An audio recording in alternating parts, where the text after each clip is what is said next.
नमस्कार, मैं सनत कुमार पांडे, व्याख्याता electronics engineering, government polytechnic Lucknow.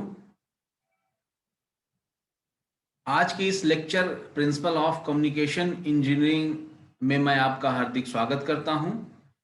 आज हम यूनिट फर्स्ट में इंट्रोडक्शंस के रिगार्डिंग कुछ बेसिक पॉइंट जो है वो कम्युनिकेशन के डिस्कस करने जा रहे हैं। तो आइए आज का लेक्चर स्टार्ट करते हैं।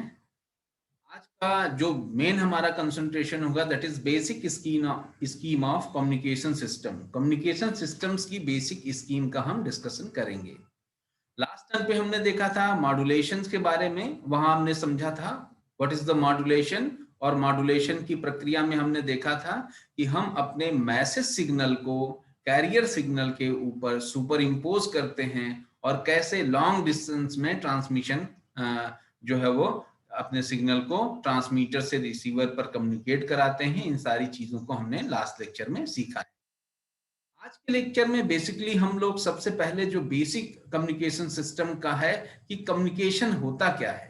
तो कम्युनिकेशन क्या है? Transfer of information from one place to another should be efficient, reliable and secure. ठीक है। A communication system is a process of conveying information from a source to destination. जब भी हम किसी सोर्स से डेस्टिनेशन पे कुछ यूजफुल सिग्नल, कुछ यूजफुल इंफॉर्मेशन को भेजते हैं, तो इसी भेजने की प्रक्रिया को जो जरूरी है सक्सेसफुली डन की गई हो, उसी को हम कम्युनिकेशन बोलते हैं। कम्युनिकेशन से को अचीव करने के लिए जो मेन क्राइटेरिया होना चाहिए कि जो ट्रांसमीटर है और रिसीवर दोनों आपस में कैसे कंपैटिबल होने चाहिए, ट्रांसमिट किए जा रहे सिग्नल को भली भांति रिसीव कर पाने में सक्षम होना चाहिए। फिर कम्युनिकेशन सिस्टम पे आते हैं। तो what is communication system? The component sub systems act together to accomplish information transfer exchange. ठीक है। इंफॉर्मेशन को एक जगह से दूसरे जगह पर ट्रांसफर करने या एक्सचेंज करने में जो भी कंपोनेंट हेल्पफुल होते हैं, those are known as a communication system. ठीक है। और अगर हम इलेक्ट्रॉनिक इंजीनियरिंग के पॉइंट ऑफ व्यू से बात करें, तो an electronic communication system is transferring information using an electrical field as a mean of signal। फिर आते हैं रिक्वायरमेंट पे। कम्युनिकेशन सिस्टम की अगर हम बात कर रहे हैं तो मेन रिक्वायरमेंट क्या होनी चाहिए किसी कम्युनिकेशन सिस्टम की? तो सबसे पहले है रेट ऑफ इंफॉर्मेशन ट्रांसफर। कैसा होना चाहिए? The rate of information transfer is defined as the amount of information that must be communicated from source to destination. ठीक है। रेट ऑफ इंफॉर्मेशन की अगर हम बात करें, रेट ऑफ इंफॉर्मेशन ट्रांसफर की, तो हम कोशिश करते हैं ये हमेशा हाई होना चाहिए। It will determine the physical from and technique used to transmit and receive information and therefore determines the way system in design and constructed। ठीक है। सिस्टम का कंस्ट्रक्शन, उसकी इफिशियंसी, बहुत चीजों पे हमारा rate of information transfer depend करेगा।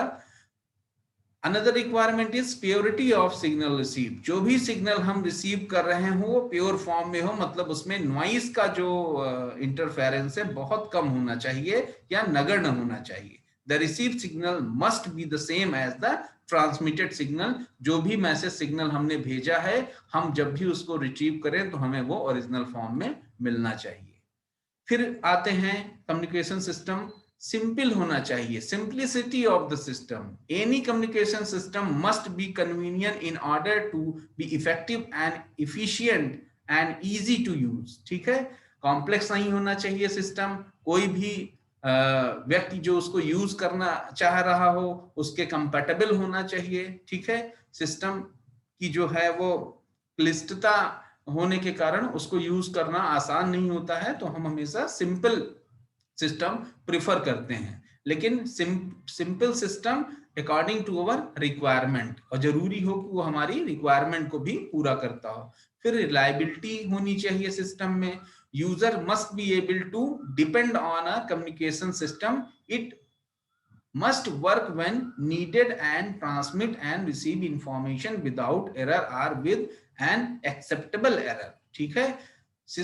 जो हमारा सिग्नल होना चाहिए वो रिलायबल होना चाहिए, और रिलायबल होने के लिए आवश्यक है कि जो मिनिमम थ्रेशोल्ड जो मिनिमम एक्सेप्टेबल एरर है उतनी होनी चाहिए एरर, उससे ज्यादा होगी तो हमारे लिए वो सिस्टम जो है वो जो सिग्नल प्रोड्यूस करेगा या सिग्नल रिसीव करेगा वो यूजफुल सिग्नल ना होके नॉइज कहा जाएगा। ठीक है, फिर हम बात करते हैं एलिमेंट ऑफ कम्युनिकेशन सिस्टम में। तो एलिमेंट में जैसा हमने लास्ट टर्न पे डिस्कस किया था ट्रांसमीटर और मॉड्यूलेटर और डीमॉड्यूलेटर के थ्रू, तो सबसे पहले हम देखते हैं कि एलिमेंट्स क्या हैं हमारे। सबसे पहले तो हमें एक इंफॉर्मेशन जिसको हम इनपुट मैसेज बोलते हैं, यूजफुल मैसेज जिसको हम भेजने का प्रयास करते हैं। फिर इनपुट ट्रांसड्यूसर होता है। ट्रांसड्यूसर का क्या काम होता है, one form of the energy को अनदर फॉर्म ऑफ एनर्जी में कन्वर्ट करता है। फिर ट्रांसमीटर होता है। ट्रांसमीटर में कई सारे एलिमेंट्स होते हैं जो इस सिग्नल को जो है इस तरीके से तैयार करते हैं कि वो चैनल पे भेजा जाए। चैनल होता है, चैनल हेल्प करता है इंफॉर्मेशन को ट्रांसमीटर से रिसीवर में भेजने के लिए। चैनल के कई टाइप्स हो सकते हैं, अभी आगे हम इन सब चीजों को समावेशित करेंगे। फिर रिसीवर की बात करते हैं, तो रिसीवर जनरली जो भी हमें सिस्टम पे जो इंफॉर्मेशन रिसीव हुई उसको जो है वो इस फॉर्म में कन्वर्ट करेगा कि जो हमारा यूजफुल मैसेज सिग्नल था उसको रिट्रीव किया जा सके और फिर आउटपुट ट्रांसड्यूसर के थ्रू हम आउटपुट मैसेज प्राप्त कर लेते हैं। फिर आते हैं एलिमेंट ऑफ कम्युनिकेशन सिस्टम। जो भी हमने ब्लॉक डायग्राम में डिफरेंट डिफरेंट एलिमेंट देखे, जैसे इनपुट ट्रांसड्यूसर देखा, ट्रांसमीटर देखा, चैनल देखा, रिसीवर देखा, आउटपुट ट्रांसड्यूसर देखा, अब इनके बारे में हम लोग गहनता से अध्ययन करते हैं। ठीक है, साथ ही साथ हम ये भी देखेंगे नॉइस का क्या इफेक्ट हो सकता है इन चैनल पे, इन चैनल्स को कैसे हम लोग और कंपैटिबल और जो है ऑप्टिमाइज कर सकते हैं, उनके क्या क्या मेथड्स हो सकते हैं।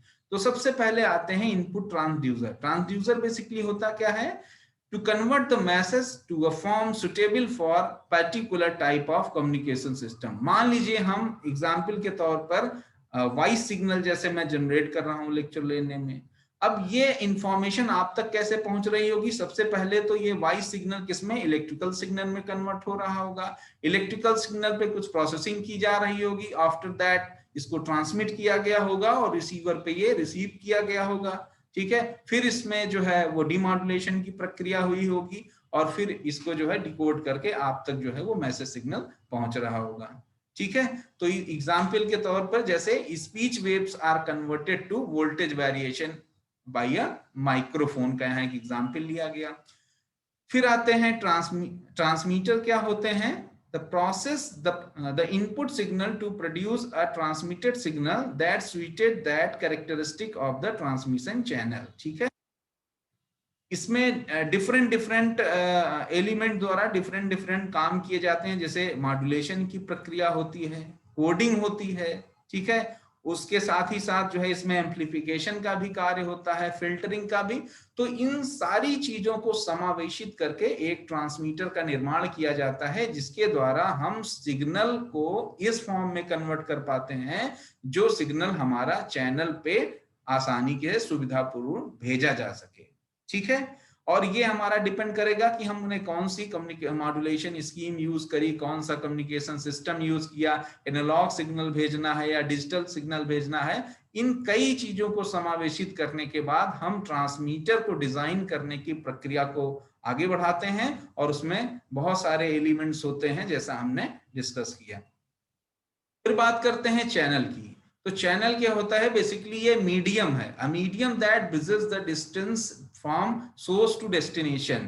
ठीक है, सोर्स और डेस्टिनेशन के बीच में जो है वो ब्रिज का काम करता है, ये हमारा जो है वो चैनल। और चैनल की अगर हम टाइप की बात करें तो चैनल का जो टाइप होता है वो बेसिकली कई तरीके के होते हैं। जैसे हम एटमॉस्फेयर की बात करें तो फ्री स्पेस कम्युनिकेशन सिस्टम है, और अगर यहीं हम कोएक्सियल केबल की बात करें या फाइबर ऑप्टिक्स हो सकता है, वेव गाइड हो सकता है। तो बहुत सारी पॉसिबिलिटी होती है किसी जो है वो चैनल की जिसके माध्यम से हम अपने सिग्नल को ट्रांसमिट कराते हैं। ठीक है, फिर यहीं पे हम बात करते हैं कि transmission system can be evaluated according to 5 main criteria. ठीक है, कौन सा जो है वो ट्रांसमिशन सिस्टम हमको सेलेक्ट करना है, कौन सा चैनल हमको सेलेक्ट करना है, बेसिकली ये डिपेंड करता है कि हमने जो है वो किन पैरामीटर्स को, किस पैरामीटर के बिहाफ पे हम चीजों को कैलकुलेट करते हैं। तो सबसे पहला होता है कैपेसिटी, कि हमारा जो ट्रांसमिशन सिस्टम है उसकी कैपेसिटी कितनी है। फिर परफॉर्मेंस क्या है, कैसे सिग्नल को एक जगह से दूसरे जगह पर ट्रांसमिट करता है।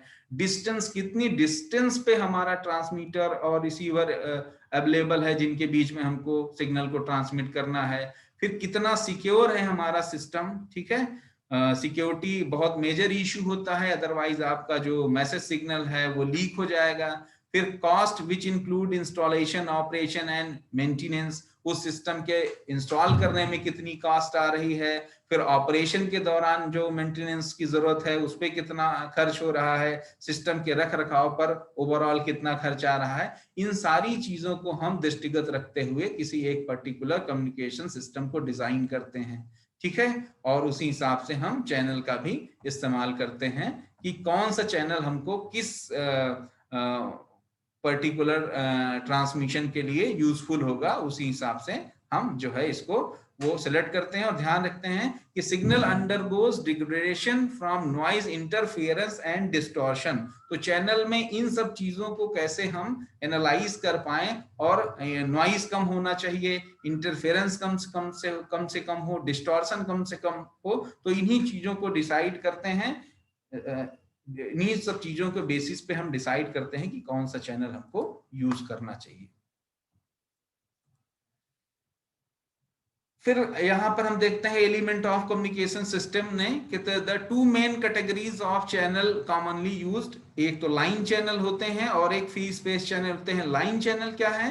The channel is made up metallic cable such as coaxial cable, twisted pair, parallel wires and other optical fibre का भी इस्तेमाल करते हैं, जिसमें पहले से हमारी गाइडेड हो लाइन कि इसी पाथ पे हमारा सिग्नल को चलना है, तो उसको हम बोलते हैं लाइन चैनल। ठीक है, और अगर हम फ्री स्पेस में, मतलब कोई प्री डिफाइंड डायरेक्शन नहीं है, तो इसको हम फ्री स्पेस और रेडिएटेड मीडिया बोलते हैं। This is the medium where the transmission of signal is carried out by the propagation of electromagnet waves. Electromagnetic waves का आपने कॉन्सेप्ट पढ़ा था, वहां आपने देखा था कि कैसे हमारा जो है इलेक्ट्रिक फील्ड, मैग्नेटिक फील्ड आपस में परपेंडिकुलर हैं, और डायरेक्शन ऑफ प्रोपगेशन के भी ये चीजें आपस में परपेंडिकुलर हैं, और ये कैसे सिग्नल को सपोर्ट करती हैं एक जगह से दूसरे जगह के ट्रांसमिशन में।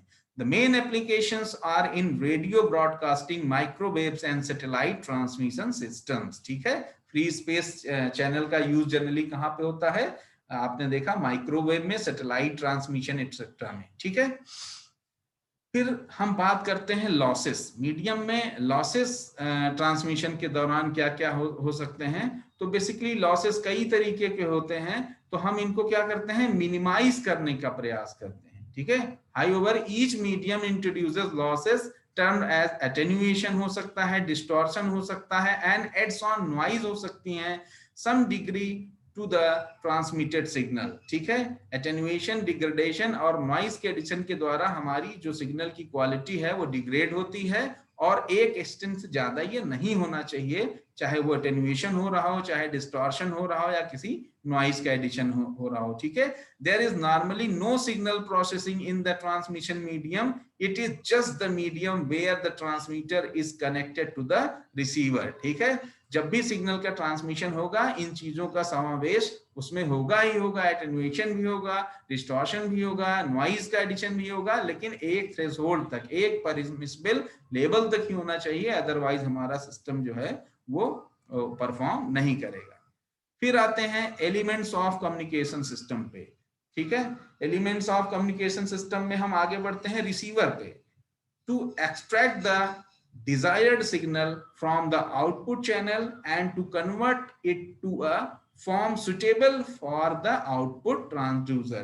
ठीक है, करता क्या है रिसीवर? जो भी आपकी इंफॉर्मेशन थी उसको रिसीव करेगा, उसको रिसीव करने के बाद उस पर कुछ प्रोसेसिंग अप्लाई करेगा, चाहे उसको डिमॉड्यूलेट करना हो, डिकोड करना हो। ठीक है, और उसके बाद जो है कुछ हो सकता है एक्सटेंटर सिग्नल को एम्पलीफाई करना हो, फिल्टरिंग करना हो, इन सारी प्रक्रिया का समावेश कहां पर होता है, रिसीवर पे। और इस हद तक उसको हम इन सारी प्रक्रियाओं को करते हैं कि सिग्नल हमारा ट्रांसड्यूसर के इनपुट जो आउट रिसीवर साइड में है उसके कंपैटिबल हो, ताकि हमारा जो ट्रांसड्यूसर है वो भली भांति सिग्नल को रिप्रोड्यूस कर पाए। ठीक है। फिर आउटपुट ट्रांसड्यूसर क्या करता है, आउटपुट ट्रांसड्यूसर जैसा हमने रिसीवर ट्रांसमीटर पे ट्रांसड्यूसर देखा था, it's convert the electrical signal at its input into a form desired by the system use. ठीक है। जिस भी फॉर्म में हमको आउटपुट पे सिग्नल को रिसीव करना है उस फॉर्म में कन्वर्ट कर देते हैं, क्योंकि बेसिक जो ट्रांसड्यूसर का नेचर होता है, it converts one form of the energy into the another form of the energy. तो एग्जांपल के तौर पर अगर हम एक कम्युनिकेशन सिस्टम की बात कर रहे हैं जिस माध्यम से हम आपसे रूबरू हो रहे हैं, तो वहां पर लाउड स्पीकर का एग्जांपल है कि मैं बोल रहा हूं और मेरी तरफ से जो ट्रांसड्यूसर यूज हो रहा होगा दैट इज अ माइक्रोफोन, और आपकी तरफ जो ट्रांसड्यूसर यूज हो रहा होगा दैट इज लाउड स्पीकर, जो आपके लैपटॉप या मोबाइल में इनबिल्ट है, जिसके माध्यम से आप मेरा लेक्चर सुन पा रहे हैं। फिर अब मेन चीज जो कम्युनिकेशन सिस्टम को इफेक्ट करती हैं, दोज आर द लॉसेस। तो आइए डिस्कस करते हैं losses in a communication system. ठीक है। तो various unwanted undesirable effect crop up in transmission. ठीक है। ये कौन कौन से लॉसेस हो सकते हैं, अटेन्युएशन हो सकते हैं। ये क्या करता है, reduces signal strength at the receiver. ठीक है। और अगर अटेन्युएशन एक लिमिट से ज्यादा हो गया तो सिग्नल इस हद तक रिड्यूस कर जाएगा कि थ्रेशोल्ड से कम हो जाएगा और रिसीवर पर ये रिसीव ही नहीं हो पाएगा। तो ऐसे में क्या हो गया, लॉस ऑफ कम्युनिकेशन। कोई कम्युनिकेशन नहीं हुआ, क्योंकि मैंने आपको बताया था कि जब भी हम किसी कम्युनिकेशन की बात करते हैं, यूजफुल इंफॉर्मेशन का ट्रांसमीटर से रिसीवर के बीच में सक्सेसफुली रिसीव होना आवश्यक होता है। ठीक है।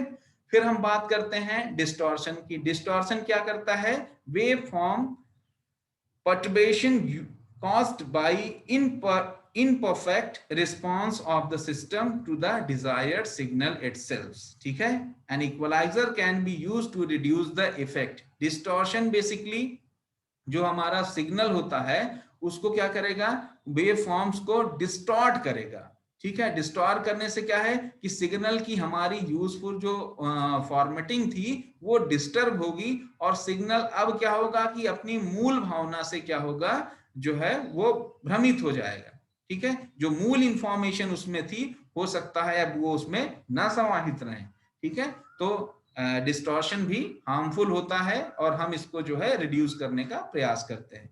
फिर इंटरफेरेंस की बात करते हैं। इंटरफेरेंस कब आता है, contamination by extraneous signals from human sources. ठीक है।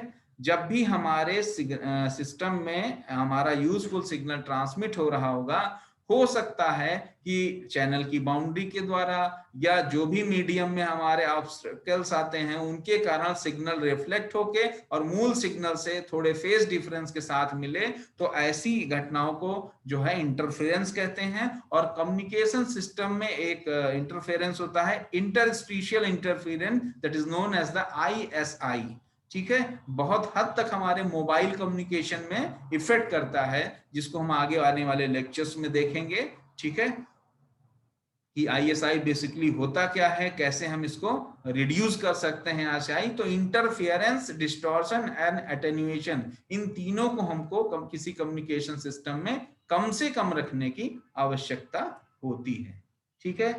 फिर अगर नॉइस की बात करें, नॉइस क्या होता है, random and unpredictable electrical signal from internal और एक्सटर्नल टू द सिस्टम। ध्यान दीजिएगा, नॉइज हो सकता है कि ये किसी यूजफुल सिग्नल का ही कुछ सक्सेसिव पार्ट हो। जैसे मान लीजिए, ठीक है, मान लीजिए अगर हमको फलों में जैसे आम पसंद है। ठीक है। अगर मुझे आम के अलावा डिफरेंट टाइप के, कोई केला दे रहा है, कोई कुछ भी और फल दे रहा है, तो मेरे लिए क्या हो गया, नॉट एक्सेप्टेबल। ठीक है। बिकॉज मुझे आम पसंद है तो मैं उसी को जो है वो खाना पसंद करूंगा और सब चीजें मेरे लिए व्यर्थ होंगी। उसी प्रकार से किसी सिस्टम के लिए जो इंफॉर्मेशन ट्रांसमीटर से रिसीवर पर भेजी गई, ठीक है, उसी पर्टिकुलर इंफॉर्मेशन को हम इंफॉर्मेशन, यूजफुल इंफॉर्मेशन बोलते हैं। अदरवाइज दूसरी चीजें हमारे लिए नॉइस का कार्य करती हैं। हो सकता है कि एक पर्टिकुलर जो है सिग्नल किसी एक सिस्टम के लिए वो नॉइस का काम कर रहा हो, लेकिन दूसरे जो है सिस्टम के लिए वो यूजफुल इंफॉर्मेशन का काम कर रहा हो, ठीक है। तो बेसिकली हम इसीलिए किसी सिस्टम के रिसीवर पर वहां पर जो है SNR, signal to noise ratio का जो है वो मेजर करते हैं। The term SNR is used to measure performance relative to an information analog signal, ठीक है। इससे हम किसी कम्युनिकेशन सिस्टम की परफॉर्मेंस को भी मेजर करते हैं कि सिग्नल टू नॉइज रेशियो जो है हमारा वो हाई होना चाहिए, ठीक है। और इसी को बिट एरर रेट के से भी मेजर करते हैं। The term bit error rate is used in digital system to measure the deterioration of the signal, ठीक है। कितना उसमें डिटेरियोरेशंस आ रहे हैं उसको हम लोग मेजर करते हैं। बेसिकली होता क्या है, ये दोनों हमारा नॉइस को मेजर करने के एक पैरामीटर्स हैं, ठीक है। एक मे बी हम कहें तो बिट एरर रेट की बात कर रहे हैं तो हमारा सिग्नल जैसे डिजिटल फॉर्मेट में है तो वहां पर हम ऐसी चीज जो है टर्म में हम अपने सिस्टम की परफॉर्मेंस मेजर करते हैं, ठीक है। फिर आते हैं हम लोग एनालॉग वर्सेस डिजिटल सिग्नल के एक कंपैरिजन में। क्यों? क्योंकि जब भी हम कोई कम्युनिकेशन सिस्टम डिजाइन करते हैं, पहला जो क्वेश्चन होता है कि हमारा सिस्टम एनालॉग इंफॉर्मेशन को सपोर्ट करेगा कि डिजिटल इंफॉर्मेशन को सपोर्ट करेगा। अगर एनालॉग इंफॉर्मेशन को सिस्टम को सपोर्ट करना है तो उसके कुछ स्पेसिफिक पैरामीटर होंगे जिसके बिहाफ पे हम उस सिस्टम को डिजाइन करेंगे। अगर वो डिजिटल सिग्नल्स को उसे सपोर्ट करना है तो उसके लिए हमें ट्रांसमीटर पे कुछ अलग टाइप के जो है ऑक्सीलेटर्स या कैरियर्स का यूज करना है। तो हम वहां पर सबसे पहले ये डिसाइड करना सुनिश्चित करेंगे कि जो हमारा कम्युनिकेशन सिस्टम है उसके थ्रू हमें एनालॉग इंफॉर्मेशन को भेजना है या डिजिटल इंफॉर्मेशन को भेजना है या दोनों को भेजना है, ठीक है।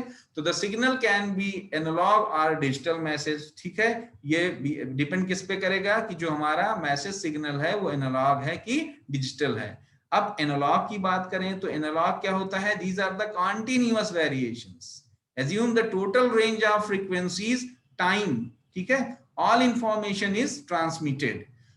होता क्या है बेसिकली जब हम एनालॉग सिग्नल की बात करते हैं तो यहां हम कहते हैं कि किसी भी पर्टिकुलर टाइम या फ्रीक्वेंसी इंस्टेंट पे सिग्नल की वैल्यू प्रेजेंट होनी चाहिए। मतलब प्रत्येक टाइम इंस्टेंट पे हमें सिग्नल की वैल्यू पता होनी चाहिए। ऐसे सिग्नल को हम क्या बोलते हैं? एनालॉग सिग्नल बोलते हैं। और अगर हम डिजिटल सिग्नल की बात करते हैं तो डिजिटल सिग्नल क्या है? बेसिकली ये सैंपल्स होते हैं, ठीक है। इनमें क्या है कि बेसिकली जो है ये 1 एंड 0 के फॉर्मेट में, अगर हम इसको बाइनरी नंबर्स के फॉर्म में रिप्रेजेंट कर रहे हैं तो 1 0 के फॉर्मेट में होंगे। इसको जो है ऑन ऑफ के फॉर्मेशन, पल्सेस के फॉर्मेट में भी हम रिप्रेजेंट करते हैं। But basically these are non continuous, ठीक है। जैसे आपने एनालॉग सिग्नल में देखा था कि दोज आर कॉन्टिन्यूअस सिग्नल, और अगर हम डिजिटल सिग्नल की बात करते हैं तो these are non continuous signals, ठीक है। फिर यहीं पे अगर हम आगे देखते हैं कि डिजिटल और एनालॉग सिग्नल है तो अब एनालॉग के लिए अपनी अलग स्कीम्स होंगी। जैसे एनालॉग सिग्नल हमको भेजना है, मान लीजिए एम्पलीट्यूड मॉड्यूलेशन के थ्रू, तो एम्पलीट्यूड शिफ्ट कीइंग का इस्तेमाल करेंगे। वहीं फ्रीक्वेंसी जो है मॉड्यूलेट करना है तो एफएसके फ्रीक्वेंसी शिफ्ट कीइंग का इस्तेमाल करेंगे। फिर पल्स करना है तो पीएसके का इस्तेमाल करेंगे। फिर डिजिटल की अपनी अलग मॉड्यूलेशन स्कीम होती हैं, ठीक है। अब एनालॉग में ही हमारे पास जो है वो साइनोसॉइडल सिग्नल्स भी होती हैं और कुछ हमारी जो है वो और जो है कुछ हमारे पल्स ट्रेन्स भी होते हैं, ठीक है। उनको हम जैसे पीपीएम वगैरह की बात अभी हम आगे करेंगे, देखेंगे वहां पर कैसे modulation scheme different communication system के हिसाब से चेंज होती जाती है, ठीक है। तो एनालॉग वर्सेस डिजिटल की हम बात करें तो सबसे पहले तो हमें इन दोनों सिग्नल का जो है, दोनों communication system, digital communication system और एनालॉग कम्युनिकेशन सिस्टम, दोनों में आपस में एक कंपैरेटिव स्टडी पता होनी चाहिए, ठीक है। जैसे हम अगर एडवांटेजेस की बात करते हैं तो हमारा डिजिटल सिस्टम क्या है, इनएक्सपेंसिव है, ठीक है, प्राइवेसी प्रिजर्व रहती है, कैन मर्ज डिफरेंट डेटा, यहाँ मर्ज किया जा सकता है, एरर को करेक्ट करने का जो है हमारे पास मेथड्स होते हैं जिनको हम एरर करेक्शन मेथड्स के नाम से जानते हैं।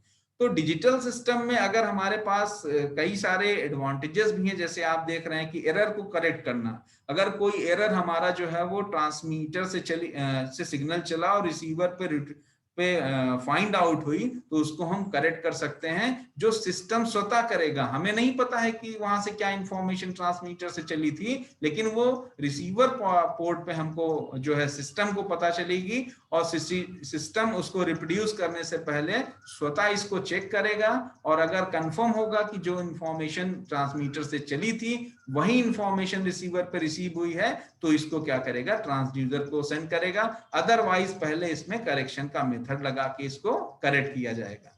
फिर इसमें प्राइवेसी भी हाई होती है डेटा की, ठीक है, एक्सपेंसिव कम है, तो हम इसको कई पॉइंट ऑफ व्यू से हम इस सिस्टम को प्रिफर करते हैं। अब इसके डिसएडवांटेजेस की बात करें तो लार्जर बैंडविड्थ जो है होगी, सिंक्रोनाइजेशन प्रॉब्लम आएंगी, रिलेटिवली डिफिकल्ट सिस्टम जो है वो होगा, ठीक है। और फिर यहीं पे अगर हम बात करते हैं जो है वो जो है एनालॉग सिस्टम डिजिटल सिस्टम की, तो इसमें क्या है कि एनालॉग डिजिटल सिस्टम की बात करें तो यहाँ पर क्या है, smaller bandwidth, synchronisation problem relatively easier हो जाएगी, ठीक है। तो इस तरीके से हम लोग अपना एक कंपैरेटिव स्टडी दोनों सिस्टम की करते हैं, ठीक है। और एनालॉग सिस्टम की अगर बात करें तो थोड़ा सा ये एक्सपेंसिव होगा, ठीक है, इसमें प्राइवेसी प्रिजर्व नहीं रहेगी, ठीक है, इसमें करेक्शन की कोई जो है हमारे पास मेथड नहीं होता है, ठीक है। लेकिन एक्यूरेसी की अगर बात करें, जब हमें पिक्चर फ्रेम्स वगैरह सेंड करना होता है तो वहां पर हम ऐसे सिस्टम को प्रिफर करते हैं। तो आगे आने वाले लेक्चर्स में हम लोग एनालॉग और डिजिटल मॉड्यूलेशन का और गहनता के साथ अध्ययन करेंगे। आज के लेक्चर में हम लोगों ने देखा कि किसी सिस्टम को डिजाइन करने से पहले किन किन चीजों की आवश्यकता होती है और सिस्टम के जो क्या क्या हमारे एलिमेंट्स होते हैं, बेसिकली हमने उस पर अपने आप को कंसंट्रेट किया। और एलिमेंट में जैसा आपने देखा कि ट्रांसड्यूसर का क्या वर्क है, ट्रांसमीटर का क्या वर्क है, चैनल क्या है, चैनल कितने टाइप के हो सकते हैं, उसमें नॉइज कैसे इंट्रोड्यूस होगा, क्या क्या नॉइजेस हैं उनको कैसे रिड्यूस करेंगे, फिर रिसीवर पोर्ट की हम बात करते हैं और फिर आउटपुट ट्रांसड्यूसर का क्या। तो इन सभी एलिमेंट को मिला के इनके द्वारा किया गया एक सामूहिक जो एफर्ट होता है वही हमारा क्या है, कम्युनिकेशन को सक्सेसफुली अचीव करने में सहायता प्रदान करता है, ठीक है। तो इस तरीके से आज हमने एलिमेंट्स ऑफ कम्युनिकेशन सिस्टम के बारे में पढ़ा। अगले लेक्चर में हम लोग इन्हीं कम्युनिकेशन सिस्टम की कुछ बेसिक स्कीम्स के बारे में चर्चा करेंगे। आज के लेक्चर में यहीं तक, धन्यवाद।